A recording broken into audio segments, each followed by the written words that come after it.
നമസ്കാരം. സ്നേഹമുള്ള വിശ്വാസികളെ, സൂഫിസം പരിപാടിയിലേക്ക് എല്ലാവർക്കും സ്വാഗതം. ഒരു സൂഫി അദ്ദേഹത്തിൻ്റെ ജീവിതത്തിൽ എങ്ങനെ യാത്ര ചെയ്യുന്നു എന്നുള്ളതിനെ ആസ്പദമാക്കിക്കൊണ്ട് വിവരിക്കുന്ന ഒരു പരിപാടിയാണ് ഈ ചാനൽ. എങ്കിലും ഈ ചാനൽ തുടങ്ങിയ സമയം മുതൽ ഇതുവരെ നമ്മുടെ ചാനലിലേക്ക് കടന്നു വന്ന വളരെ കുറച്ച് സബ്സ്ക്രൈബേഴ്സ് ഉണ്ട്. ഓരോ ആളുകൾക്കും അവരവരുടേതായ കാഴ്ചപ്പാടുകളിലൂടെ ആയിരിക്കാം സബ്സ്ക്രൈബ് ചെയ്തിരിക്കുന്നത്. എങ്കിലും പൊതുവെ ചാനൽ പരിശോധിക്കുമ്പോൾ വളരെ കുറച്ച് വ്യൂവേഴ്സ് മാത്രമേ നമ്മുടെ പ്രോഗ്രാം നിരന്തരം കാണുന്നുള്ളൂ എന്ന് മനസ്സിലാക്കുന്നു. അത് താല്പര്യമില്ലാത്തത് കൊണ്ടല്ല, മറിച്ച് ഓരോ ആളുകൾക്കും ഓരോരോ ടേസ്റ്റ് ഉണ്ടല്ലോ. അതുമായി ബന്ധപ്പെട്ടുകൊണ്ടാണ് ഓരോ ആളുകളും അത് കേൾക്കാൻ താല്പര്യപ്പെടുന്നത്. സൂഫിസം എന്നുള്ള മേഖല ജീവിതത്തിൻ്റെ ഒരുപാട് അകലെ കിടക്കുന്ന, അതായത് ജീവിതമാണ് എല്ലാത്തിൻ്റെയും മുമ്പിൽ കിടക്കുന്ന ഒരു കാര്യം. സൂഫിസം എല്ലാത്തിൻ്റെയും അവസാന ഭാഗത്ത് കിടക്കുന്നതാണ്. വളരെ അപൂർവം ചിലർ മാത്രമേ ആ സൂഫി മേഖലയിലേക്ക് കടന്നു വരാറുള്ളൂ. എല്ലാവരും അങ്ങനെ എത്തപ്പെടാറില്ല. പൊതുവെ ഇഷ്ടപ്പെടുന്നവരുണ്ടാകാം, എങ്കിലും അതിലേക്ക് യാത്ര ചെയ്യാൻ ആരും തയ്യാറല്ല. കാരണം ജീവിതം എന്ന് പറയുന്ന വലിയൊരു കടമ്പ അത് എല്ലാ മനുഷ്യരുടെയും ഉള്ളിൽ കിടക്കുകയാണ്. പ്രത്യേകിച്ച് നമ്മുടെ ഇന്ത്യ രാജ്യത്ത് ജീവിക്കുന്ന എല്ലാ സഹോദരങ്ങളും സഹോദരികളും ജീവിച്ചു പോകുന്നത് എങ്ങനെയാണെന്ന് നമ്മൾ ആലോചിച്ചാൽ മനസ്സിലാക്കാം. നമ്മളൊന്ന് റോട്ടിലേക്ക് ഇറങ്ങിക്കഴിഞ്ഞാൽ ധാരാളം വാഹനങ്ങൾ ഓടുന്നുണ്ട്. കാറുകളും ബസ്സുകളും അതുപോലെ തന്നെ ഓട്ടോറിക്ഷകളും പലതരത്തിലുള്ള വാഹനങ്ങളൊക്കെ ചീറിപ്പായുന്നത് കാണാം. എല്ലാവരും പ്രഭാതത്തിൽ എഴുന്നേറ്റ് വാഹനങ്ങൾ എടുത്തുകൊണ്ട് ഓരോരോ ആവശ്യങ്ങൾക്ക് വേണ്ടിയിട്ടാണ് തെരുവിലേക്ക് ഇറങ്ങുന്നത്. എല്ലാവർക്കും ഓരോ ലക്ഷ്യസ്ഥാനത്തെത്താനുണ്ട്, എന്തൊക്കെയോ ചെയ്തു തീർക്കാനുണ്ട്. അതിൽ മനസ്സിൽ സങ്കടം കൊണ്ടുപോകുന്നവനും സന്തോഷം കൊണ്ടുപോകുന്നവനും പരാജയപ്പെട്ടു പോകുന്നവനും ഒക്കെ അതിലുണ്ട്. പ്രത്യേകിച്ച് ഇന്നത്തെ ജീവിത അവസ്ഥയ്ക്ക് ജീവിക്കാൻ ആവശ്യമായിട്ടുള്ള വസ്തുക്കളുടെ വില വർധന കൊണ്ട് കിട്ടുന്ന സാലറിയിൽ ഭൂരിഭാഗവും ആളുകൾ, പ്രത്യേകിച്ച് ഈ കേരളത്തിൽ വീടുകൾ ഉള്ളവർ വളരെ കുറവാണ്. സ്വന്തമായൊരു വീടുള്ളവർ വളരെ കുറവാണ്. അഥവാ വീട് ആർക്കെങ്കിലും ഉണ്ടെങ്കിൽ അത് ഒന്നല്ലെങ്കിൽ ബാങ്ക് ലോണുമായി ബന്ധപ്പെട്ട് കിടക്കും. അപ്പോൾ കിട്ടുന്ന വരുമാനത്തിൽ നിന്ന് ലോൺ അടച്ചു പോകാനും വീട്ടിലെ ചിലവ് നടത്താനും കുട്ടികളുടെ വിദ്യാഭ്യാസം നടത്താനും അതുപോലെ തന്നെ ഇതിനിടയിൽ ബന്ധുമിത്രാദികൾക്ക് ഇടയിൽ വരുന്ന വിവാഹം, പെരതാമസം, അതുപോലെയുള്ള ധാരാളം പരിപാടികളുണ്ട്. ഇതിനെല്ലാം പണം കണ്ടെത്തേണ്ട ഒരവസ്ഥ ആ ഗൃഹനാഥൻ്റെ തലയിലാണ്. രാവിലെ എഴുന്നേറ്റ് പോകുമ്പോൾ 100 പ്രഷറുമായിട്ടാണ് ഇറങ്ങി പുറപ്പെടുന്നത്. കിട്ടുന്ന വരുമാനത്തിൽ നിന്ന് എല്ലാ കാൽക്കുലേഷനും നടത്തി വേണം ഒരു കുടുംബത്തെ നല്ല രീതിയിൽ മുന്നോട്ട് കൊണ്ടുപോകാൻ. ഭാര്യ വീട്ടിലിരുന്നു കൊണ്ട് ഓരോ കണക്കുകൾ പറയുമ്പോഴും ഭർത്താവ് ആ കണക്ക് കേട്ട് മാനസികപരമായിട്ട് ഇറിറ്റേഷനാകുന്ന ഒരു സ്ഥിതി. കാരണം പുറത്തുപോയി ജോലി ചെയ്യുന്ന ഭർത്താവിൻ്റെ അവസ്ഥ മനസ്സിലാക്കാത്ത ഭാര്യമാരും മനസ്സിലാക്കുന്ന ഭാര്യമാരും ഒക്കെയുണ്ട്. മനസ്സിലാക്കുന്ന ഒരു ഭാര്യയുടെ കൂടെ ജീവിക്കുമ്പോൾ ഭർത്താവിനെ സംബന്ധിച്ചിടത്തോളം വലിയൊരു ആശ്വാസമാണ്. കാരണം തൻ്റെ ഇല്ലായ്മയും കുറവുകളും മനസ്സിലാക്കിക്കൊണ്ട് ചെലവാക്കി ജീവിക്കാൻ അവൾ തയ്യാറാകുന്നത് കൊണ്ട് ആ കുടുംബത്തിൽ വളരെയധികം സന്തോഷം നിലനിൽക്കും.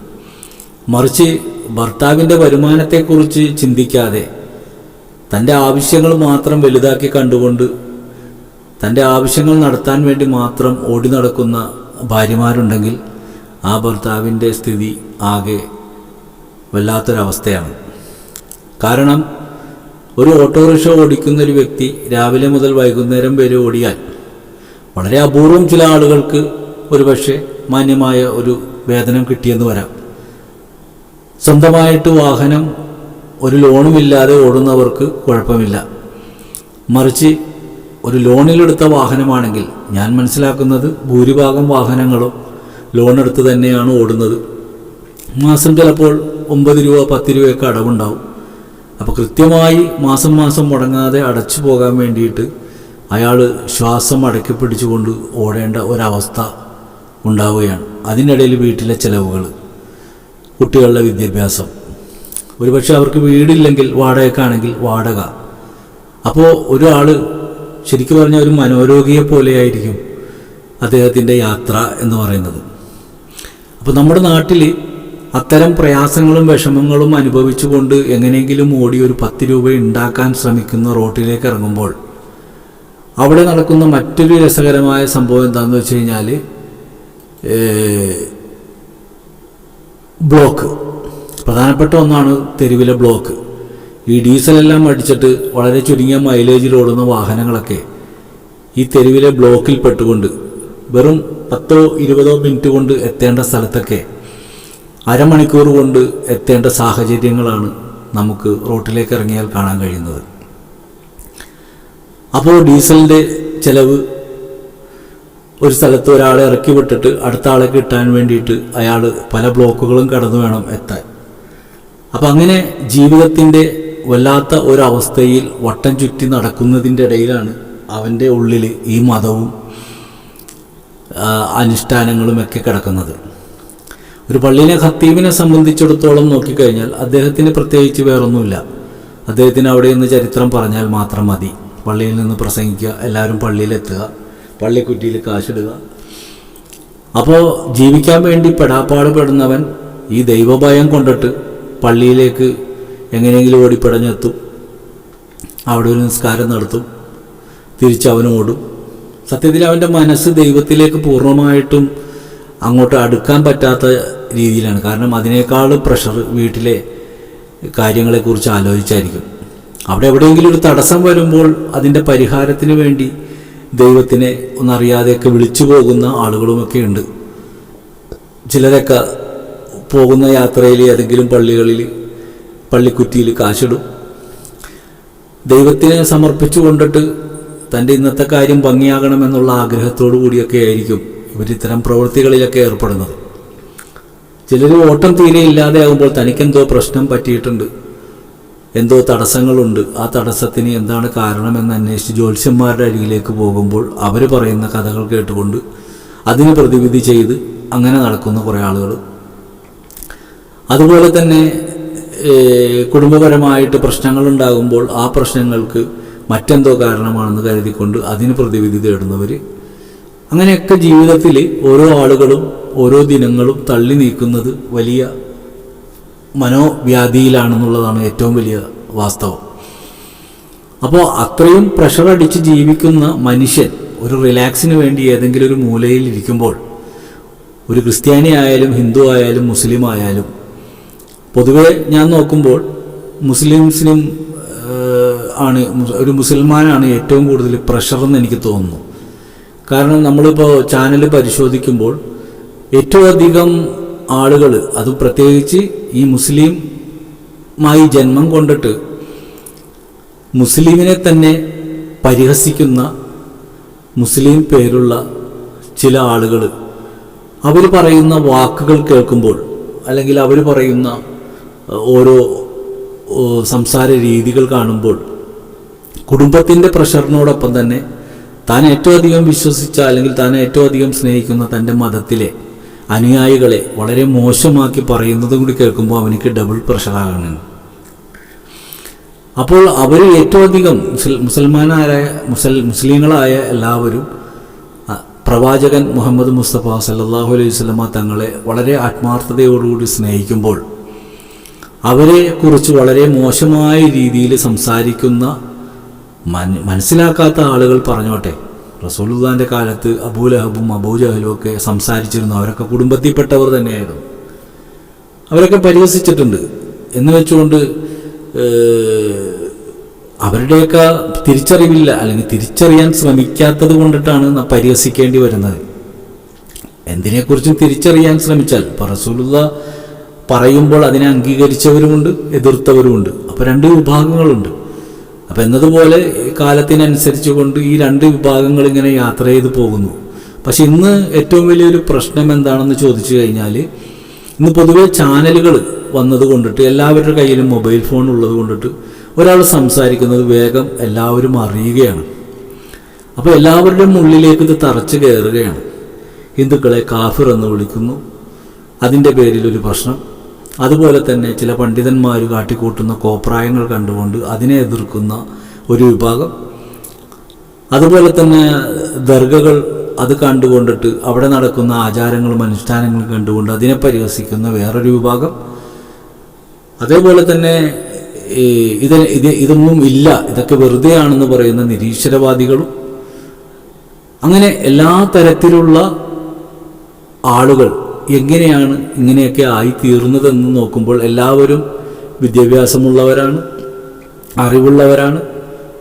ഈ അറിവുകൾ തന്നെ വിഭിന്നമായി പോയതിൻ്റെ കാരണം എന്താണെന്ന് പരിശോധിച്ചാൽ നമുക്ക് മനസ്സിലാക്കാം. എങ്ങനെ നിരീശ്വരവാദി ഉണ്ടായി, എങ്ങനെ വിശ്വാസി ഉണ്ടായി, വിശ്വാസത്തിൽ എങ്ങനെ അവിശ്വാസി ഉണ്ടായി, വിശ്വാസങ്ങൾ തന്നെ പലതരത്തിലായി, എങ്ങനെ ആചാരങ്ങൾ അനുഷ്ഠാനങ്ങൾ വന്നു.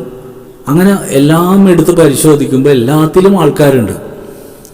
അവിടെയൊന്നും ഒരു കുറവും വരുന്നില്ല. പരിഹാസികളുടെ എണ്ണം വർദ്ധിക്കുന്നു, വിശ്വാസികളുടെ എണ്ണവും അതുപോലെ വർദ്ധിക്കുന്നു.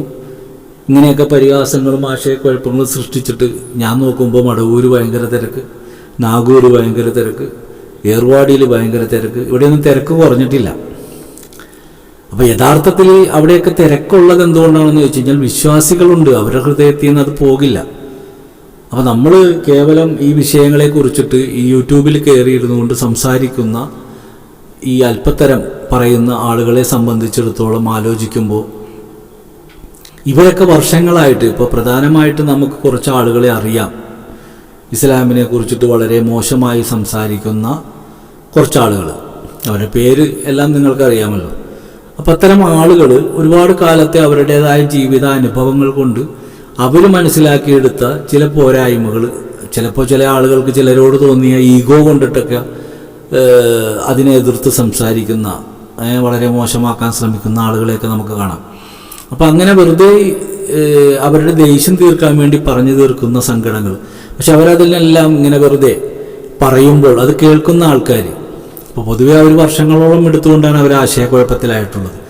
അപ്പോൾ അവർ കിട്ടുന്ന ഈ ഒരു 10 സെക്കൻഡോ 20 സെക്കൻഡോ അല്ലെങ്കിൽ 30 സെക്കൻഡോ നടത്തുന്ന ചർച്ചകളാണ് എല്ലാവരും കേൾക്കുന്നത്. ഒരു ചർച്ച ഇപ്പോൾ ഏതെങ്കിലും ഒരു വ്യക്തിയായിട്ട്, ഇപ്പോൾ ഞാനൊരു ഉദാഹരണം പറയുകയാണെങ്കിൽ, ഈ ആരിഫ് മുഹമ്മദ് എന്ന് പറയുന്ന വ്യക്തിയുമായിട്ട് സംസാരിക്കുമ്പോൾ ആ വ്യക്തിയുമായിട്ട് സംസാരിക്കാൻ കിട്ടുന്ന സമയം എന്ന് പറയുന്നത് വളരെ കുറച്ച് സമയമാണ്. ആ സമയം കൊണ്ട് എത്രയോ വർഷങ്ങളായിട്ട് അയാളുടെ മനസ്സിൽ അയാൾ കുത്തിക്കയറ്റിയ ആ ഒരു വിഷം ഈ 10 സെക്കൻഡ് കൊണ്ട് എങ്ങനെ മായ്ക്കാൻ പറ്റും? അവർ മുട്ടായുക്തി ചോദ്യങ്ങൾ ചോദിക്കുമ്പോൾ അതിനെ വിശദീകരിച്ച് പറയാനുള്ള അല്ലെങ്കിൽ വിശദീകരിച്ച് പഠിപ്പിച്ചു കൊടുക്കാനുള്ള ഒരു സമയം പോലും ആരുടെ മുമ്പിലില്ല. അല്പസമയം കൊണ്ട് തന്നെയാണ് ഇപ്പോൾ പുന്നക്കലായാലും അതുപോലെയുള്ള ആൾക്കാരായാലും ഒക്കെ ഓരോ ചോദ്യങ്ങൾ അവരങ്ങോട്ട് ഭയങ്കരമായിട്ട് ചോദിക്കും. പക്ഷെ അതിനൊരു ഉത്തരം പറഞ്ഞ് ബോധ്യപ്പെടുത്തി കൊണ്ടുവരാനായിട്ടുള്ള സമയം പോലും കിട്ടാറില്ല. കാരണം അതിനു മുമ്പേ തന്നെ അവർ മറു ചോദ്യം ഇട്ടുകൊണ്ട് അതിനെ ബ്ലോക്ക് ചെയ്യിപ്പിക്കുന്ന പരിപാടി ഒക്കെ ഞാൻ ഇതിൽ കാണാറുണ്ട്. ഇപ്പോൾ എല്ലാ പ്രോഗ്രാമുകളും ഇരുന്ന് ഇങ്ങനെ കാണാറുണ്ട്. അപ്പോൾ പൊതുവെ ഇവരുടെ ആവശ്യം എന്താണെന്ന് ചോദിക്കുമ്പോൾ ചില വ്യക്തികൾക്ക് വേണ്ടിയിട്ട് ഉള്ള എന്താ പറയുക, ചില വ്യക്തികളെ സന്തോഷിപ്പിക്കുമ്പോൾ അവർക്ക് ചില ഗുണങ്ങളുണ്ടാവും. അപ്പോൾ ആ ഗുണത്തിന് വേണ്ടിയിട്ട് സംസാരിക്കുന്ന ആളുകളായിട്ടാണ് എനിക്ക് ഇവരെ കാണാൻ കഴിഞ്ഞിട്ടുള്ളത്. അപ്പോൾ ഇവർ ഏതോ ഒരു തൽപര കക്ഷിക്ക് വേണ്ടിയിട്ട് സംസാരിക്കുന്നു. നമ്മളിവിടെ പരിശോധിക്കണം, ഇസ്ലാം എന്ന് പറഞ്ഞാൽ എന്താണ്, എന്താണ് ഇസ്ലാമിൻ്റെ ഉദ്ദേശം. ആ ഇസ്ലാം വിശ്വാസത്തിലേക്ക് കടന്നു വന്ന ധാരാളം ആളുകൾ ഇന്നിപ്പോൾ ഈ കേരളം മാത്രം എടുത്തു കഴിഞ്ഞാൽ കേരളത്തിൽ എത്രയോ ആളുകൾ താമസിക്കുന്നുണ്ട്. കേരളത്തിലെ മുസ്ലിങ്ങൾ ഇത്രയും ഭീകരന്മാരാണെങ്കിൽ ഈ ബാബരി മസ്ജിദ് പൊളിക്കില്ലായിരുന്നു. അതെല്ലാവരും ചിന്തിക്കണം. മുസ്ലിങ്ങൾ ഇത്രയും ഭീകരന്മാരാണെങ്കിൽ ബാബരി മസ്ജിദ് എങ്ങനെ പൊളിക്കാൻ പറ്റും? ഒരിക്കലും പൊളിക്കാൻ പറ്റില്ല. ഇവിടെ ഒരൊറ്റ ഹിന്ദുക്കൾ ഉണ്ടാവില്ല, ഒറ്റ ക്രിസ്ത്യാനികൾ ഉണ്ടാവില്ല. അപ്പോൾ ഈ മനഃപൂർവ്വം മുസ്ലിങ്ങളൊക്കെ ഭീകരന്മാരാണെന്ന് വരുത്തി തീർക്കുന്ന ആളുകൾ ഭീകരന്മാരുണ്ട്. ആ ഭീകരന്മാരൊക്കെ നമ്മുടെ നാട്ടിലില്ല, അത് പുറത്തെവിടെയാണ്. പിന്നെ ചില ഗുണ്ടാ സംഘങ്ങളുണ്ട്. പിന്നെ ഏതെങ്കിലും ഒരു നേതാവിന് വേണ്ടിയിട്ട് മനഃപൂർവ്വം ഇരയാകുന്ന ചില വ്യക്തികളുണ്ട്. പിന്നീട് അവൻ തീവ്രവാദിയാകും. ഇപ്പോൾ നമ്മളെ കളമശ്ശേരിയിൽ ആ ക്രിസ്ത്യൻ പ്രാർത്ഥന നടക്കുന്ന സമയത്ത് അവിടെ ഒരുത്തൻ വന്ന് ബോംബ് പൊട്ടിച്ചു. അതൊരു ക്രിസ്ത്യാനി അപ്പം തന്നെ വിളിച്ചു പറഞ്ഞത് കൊണ്ടിട്ട് അവിടെ വലിയ വിഷയമില്ലാതെ കഥ അവസാനിച്ചു. മറിച്ച് അതൊരു വിളിച്ചു പറയാതെ പോയിരുന്നെങ്കിൽ അതൊരു പക്ഷേ കളമശ്ശേരി ബോംബ് സ്ഫോടന കേസും മറ്റതുമൊക്കെ ആയിട്ട് ബന്ധപ്പെട്ടുകൊണ്ട് അതൊരു വൻ വിവാദമായി തീർന്നേനെ. ഇന്നിപ്പോൾ മുസ്ലിങ്ങളും ഈ പറയുന്ന ക്രിസ്ത്യൻ സമുദായം തമ്മിൽ എത്രയോ ഭീകരമായ അവസ്ഥ ഉണ്ടായേനെ എന്ന് നമ്മളൊന്ന് ആലോചിച്ച് നോക്കിയാൽ മതി. അപ്പോൾ ശരിക്കും പറഞ്ഞു കഴിഞ്ഞാൽ കേരളത്തിലല്ല, ഇന്ത്യയിൽ തന്നെ ഒരു വർഗീയത എങ്ങനെയെങ്കിലും കൊണ്ടുവന്ന് ഇടാനായിട്ട് ശ്രമിക്കുന്നുണ്ട്. അതാരുടെയോ ഉദ്ദേശമാണ്. പക്ഷെ ആ ശ്രമങ്ങളൊക്കെ പരാജയപ്പെട്ടു പോകുന്നു എന്നുള്ളതാണ് ഏറ്റവും വലിയ അത്ഭുതകരമായ കാര്യം. അപ്പം അതുകൊണ്ട് എൻ്റെ പ്രിയ സുഹൃത്തുക്കളെ, എന്തെങ്കിലും കേൾക്കുമ്പോൾ നിങ്ങൾ ചാടി ഇറങ്ങല്ലേ. ഇസ്ലാം ആരെയും ഉപദ്രവിക്കാനുള്ള മതമല്ല. ഓരോ കാലഘട്ടത്തിലും അവരവരുടെ ജീവിത സാഹചര്യം അനുസരിച്ച് കൊണ്ടാണ് അവരൊക്കെ കടന്നു വന്നിട്ടുള്ളത്. ഇന്നത്തെ ഭരണഘടന വെച്ചിട്ട് ആ കാലത്തെ വിലയിരുത്തരുത്. ആ കാലവും ഈ കാലവും തമ്മിൽ ഒരുപാട് വ്യത്യാസങ്ങളുണ്ട്. 1400 വർഷങ്ങൾക്ക് മുമ്പുള്ളൊരു കഥ ഈ 2024 നിന്നുകൊണ്ട് നമ്മൾ പറഞ്ഞാൽ എങ്ങനെ ശരിയാവും? അന്ന് ഭരണഘടനയോ നിയമങ്ങളോ കാര്യങ്ങളോ ഒന്നുമില്ലാതെ ഓരോ ആളുകളും ഓരോ പ്രസ്ഥാനത്തിന് വേണ്ടി യുദ്ധം വെട്ടിക്കൊണ്ടാണ് മുന്നേറി വന്നത്. എങ്ങനെയാണ് ഓരോ ആളുകളും ഓരോ രാജ്യത്തേക്ക് കടന്നു വന്നത്? ഇവിടെ ഹിന്ദുക്കൾ എങ്ങനെ കേരളത്തിൽ കടന്നു വന്നു? ക്രൈസ്തവരെങ്ങനെ കടന്നു വന്നു? മുസ്ലിങ്ങൾ എങ്ങനെ കടന്നു വന്നു? ഈ കേരളത്തിലേക്ക് കടന്നു വന്നവർ എങ്ങനെയാണ്? ആദ്യം ഇവിടെ ആരാണ് ഉണ്ടായിരുന്നത് എന്നൊക്കെ വ്യക്തമായിട്ടൊന്ന് പഠിക്കണം. ഓരോ രാജ്യത്തു നിന്നും ജീവിതമാർഗം തേടി വന്നെത്തിയവരൊക്കെ അവരവരുടെ നിലനിൽപ്പിന് വേണ്ടി ഓരോരോ ആശയങ്ങൾ കൊണ്ടുവന്ന് പരസ്പരം യുദ്ധം നടത്തി ഇവിടെ സ്ഥാനമാനങ്ങൾ ഉണ്ടാക്കി ജീവിതം നയിച്ചു പോകുന്ന പല ആളുകളുമുണ്ട്. അത് ചരിത്രം വ്യക്തമായി പഠിക്കാൻ തയ്യാറായെങ്കിൽ മാത്രമേ അത് മനസ്സിലാക്കാൻ പറ്റുള്ളൂ. അപ്പോൾ ഒന്നും പഠിക്കാത്തവർ ഇതുപോലെയുള്ള ആൾക്കാരുടെ വാക്കുകൾ കേൾക്കുമ്പോൾ അത് കേട്ടുകൊണ്ട് അതിനോടൊപ്പം താളം തുള്ളിക്കൊണ്ട്, കാരണം ചില ആളുകൾക്ക് മുസ്ലിങ്ങളോട് ഭയങ്കര വെറുപ്പായിരിക്കും. അപ്പോൾ ഇതുപോലുള്ള ആൾക്കാരൊക്കെ പറഞ്ഞു കേൾക്കുമ്പോൾ അവനങ്ങോട്ട് വാനോളം പുകയ്ത്തും. അതിനർത്ഥം അവൻ പൊട്ടനായതുകൊണ്ട് അവൻ അതിനെക്കുറിച്ച് പഠിച്ചിട്ടില്ല, അവനൊരു വിവരവും ഇല്ല എന്നുള്ളതാണ് ഏറ്റവും വലിയ സത്യം. അതുകൊണ്ട് നമ്മുടെ ചാനലിലുള്ള ആളുകൾ ഞാൻ പറയുന്ന വിഷയം കേട്ടുകൊണ്ട് നിങ്ങളെല്ലാവരും ഒന്ന് പഠിക്കാൻ തയ്യാറാവുക. നമ്മൾ വിശ്വസിച്ചിരിക്കുന്ന ഏത് മതമായാലും, ഹിന്ദു ആയാലും ക്രിസ്ത്യാനായാലും മുസൽമാനായാലും, നമ്മളുടെ മതത്തിൻ്റെ ആശയം എന്താണെന്നും ആ ആശയം നല്ല രീതിയിൽ ഉൾക്കൊണ്ടുകൊണ്ട് മനുഷ്യനെ സ്നേഹിക്കുന്ന ആ ഒരു ജീവിതമാണ് ഏറ്റവും ഉത്തമമായ കാര്യം. ഒന്നിനെയും ഉപദ്രവിക്കലല്ല, ഒന്നിനെയും വേട്ടയാടലല്ല, മറിച്ച് സൗഹാർദ്ദത്തിൽ മുന്നോട്ട് പോകലാണ് എന്ന് പറഞ്ഞുകൊണ്ട് ഇത് തുടരണം. നാളെ നമുക്ക് വീണ്ടും കേൾക്കാം.